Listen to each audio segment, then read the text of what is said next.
When we have a former NATO Secretary General Anders Fogh Rasmussen appointed as an advisor to the President of Ukraine, Petro Poroshenko, we have US appointing Iraq War General and ex-CENTCOM chief as Ukraine's senior defense advisor.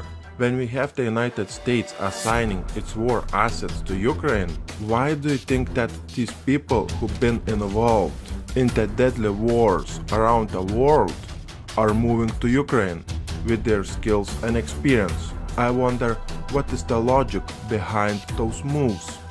General John Abizaid, former head of the US Central Command, has been appointed as a senior defense advisor to Ukraine's top military brass, with the stated goal of bringing it in line with the Western principles and standards. The announcement was made at a meeting between the US Defense Secretary Ashton Carter and his Ukrainian counterpart, Stepan Poltorak.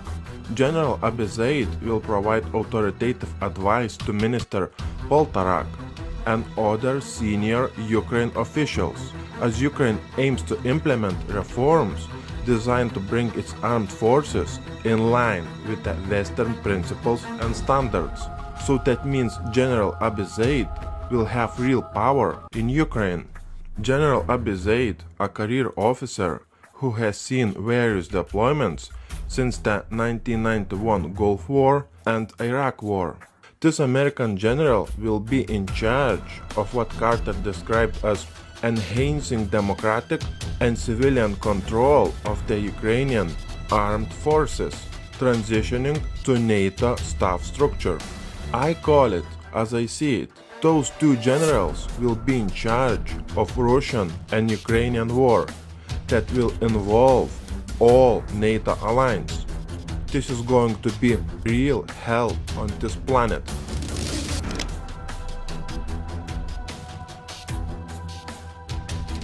Well, over to Ukraine now, where the President Petro Poroshenko has ordered all military units along the border with Crimea and near to the conflict zone in the Donbas region to be at the highest level of combat readiness. This comes a day after Russia's Federal Security Service reported that it uncovered the Ukrainian intelligence service operating in Crimea.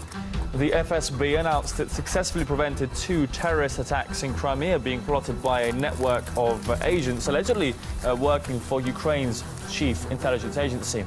They were planning to target key infrastructure in the peninsula. During the raids, 1 federal security officer and 1 Russian serviceman were killed as gunfire was exchanged between the 2 sides. Various explosive devices you can see there, including grenades and different types of ammunition, were allegedly also found at the site of the raid.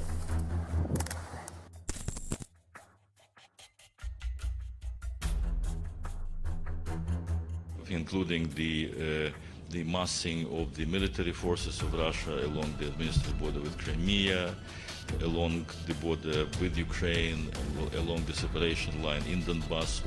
We're talking altogether about more than 40,000 of Russian troops, both inside Ukraine, including Crimea, and very close to the Ukrainian border on the territory of Russia. This is not a coincidence. These numbers may reflect some very bad intentions, and this is the last thing we would like to happen. Russian military forces are participating in military drills in 8 locations, near Crimea and very close to the border with Ukraine. Defense officials said that it is not clear whether the massing of Russian armed forces by Moscow is designed to invade Ukraine for not accepting the takeover of Crimea, or the other reason for large Russian military drills. It could be the preparation for the next big conflict. Regardless of the reason, the warning time for Russian action has been greatly reduced. Russian military forces were identified by the officials at 8 locations near the Ukrainian border: Yelnya, Klintsi, Valuyki, Bochugar, Milerovo, Perzhanovsky, and bases called Rostov 1 and Rostov 2. As many as 40,000 Russian troops, including tanks, armored vehicles, and Air Force units, are now positioning along Ukraine's eastern border with Russia.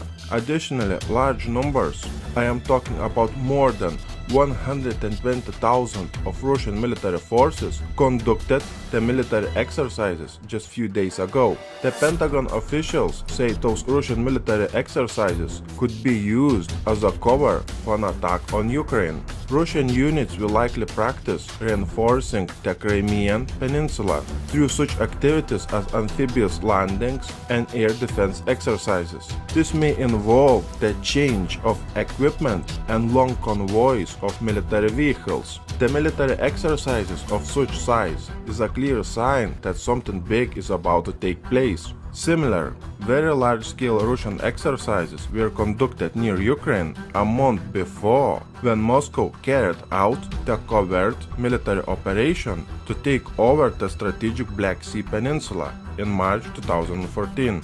Navy Captain Denny Hernandez said that, I quote, "We are extremely concerned about the increased tensions near the boundary between the Crimea and the rest of Ukraine. We urge both sides to avoid provocative steps or rhetoric that could escalate the situation." In my previous video, I showed you that Russia will have over 2,000 military drills this summer, ending in October. 2,000 military drills before October. Is that sound alarming to you? When the dollar collapses and when we start seeing a military coup in Russia this month or next month. Breaking News TV will keep you updated with the real news, where it's becoming increasingly hard to find it on YouTube. You can find all our best videos on Breaking News TV YouTube channel.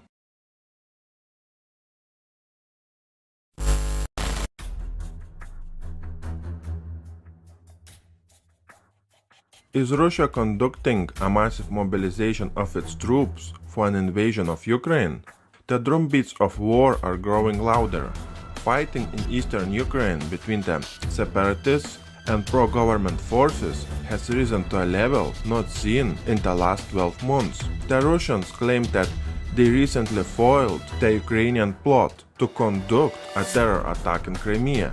This terror plot was engineered to provoke Russia into a full-scale conflict, but it failed. As tensions in the region have increased, the Russians are using the cover of military drills to move massive amounts of troops and military equipment to the multiple places on the border with Ukraine. This is something that I was talking about in my previous video, but things have intensified since then. Needless to say, the Ukrainians are quite alarmed by this, and the president of Ukraine, Petro Poroshenko, is warning that a full-scale mobilization of the military forces may be needed. If something is going to happen, it is likely to happen very soon. Many analysts predict that once we get into October, it will become much more likely that we would see Russian invasion of Ukraine.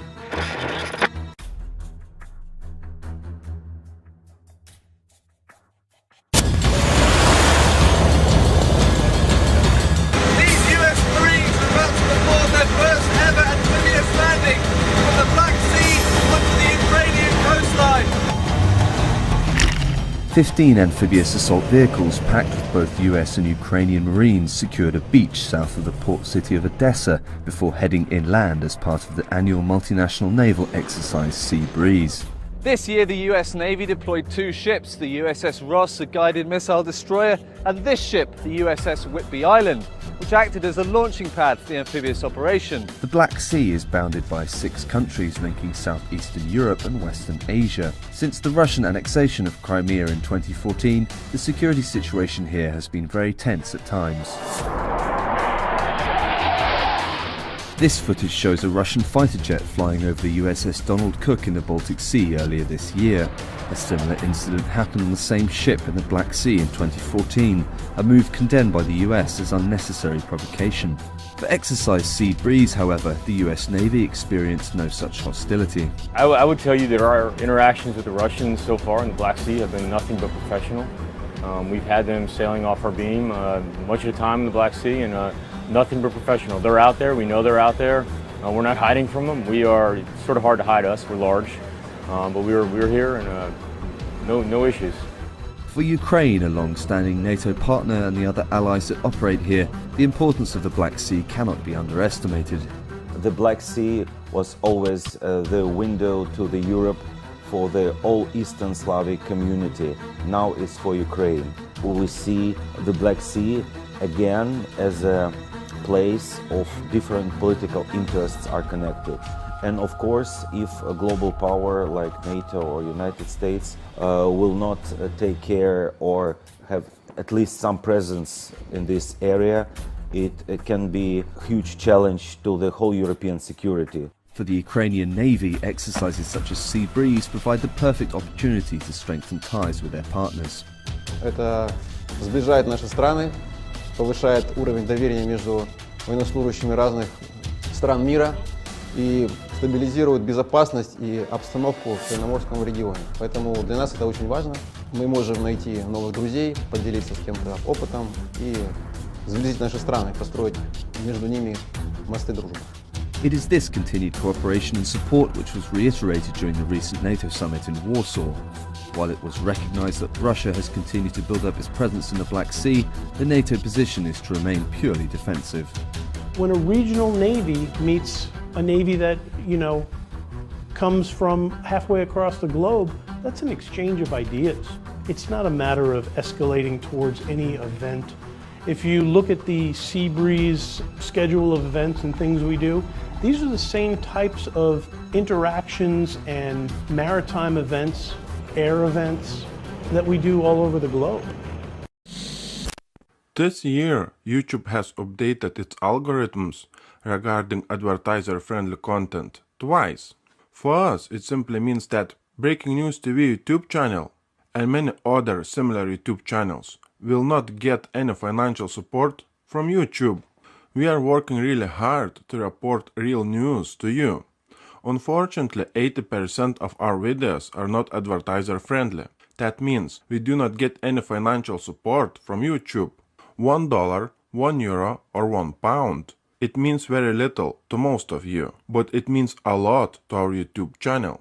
Use any debit or credit card to donate $1, €1 or £1 through PayPal. Also, we want to say thank you to you all for your donations. Thank you for supporting Breaking News TV YouTube channel.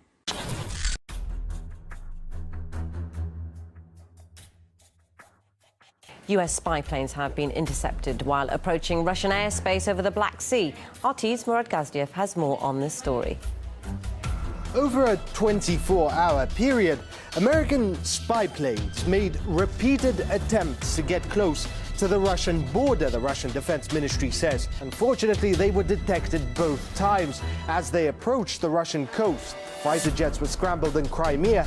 They intercepted those American spy planes, and the spy planes turned around, headed back out towards the Black Sea. The Americans have confirmed that an incident took place, and they, as tradition dictates now, blamed the Russians. The incident was an unsafe, close-range intercept of a Navy Poseidon aircraft while it conducted routine operations in international airspace over the Black Sea. The aircraft we're talking about is the American P-8 Poseidon, a modern, sophisticated maritime aircraft designed to hunt submarines and ships.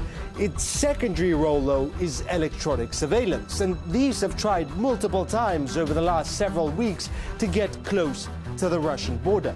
Now, here's, just for reference, a map showing you the Black Sea. The incident happened somewhere here. This is 8,000 kilometers away from the United States and within 100 kilometers of Russia.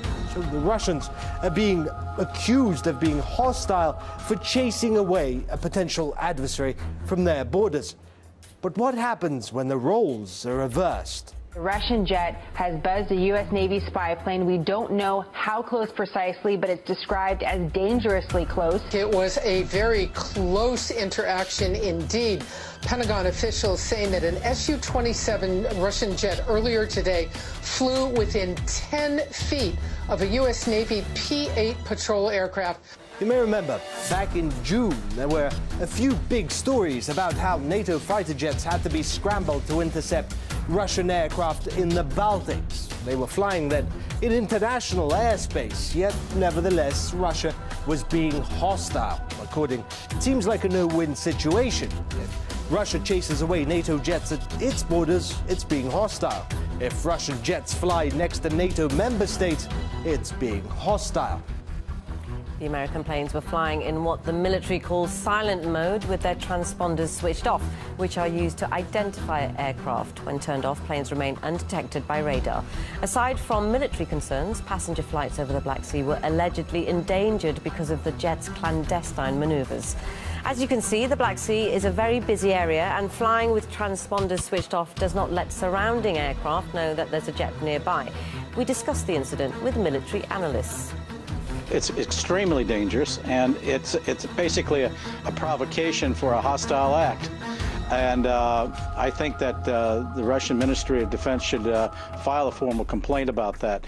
When an aircraft like that is flying without its transponders, it cannot be identified, and it was only right that Russian jets scrambled to at least identify what the aircraft was. And basically, with the transponder off, it tells me at least that the aircraft was probing, sensing what would light up, what radar systems would light up that would cause that would be alerted, and what defense systems would be would come on as a result in order to identify where they are actually located. And being in that area is almost a provocation in and of itself.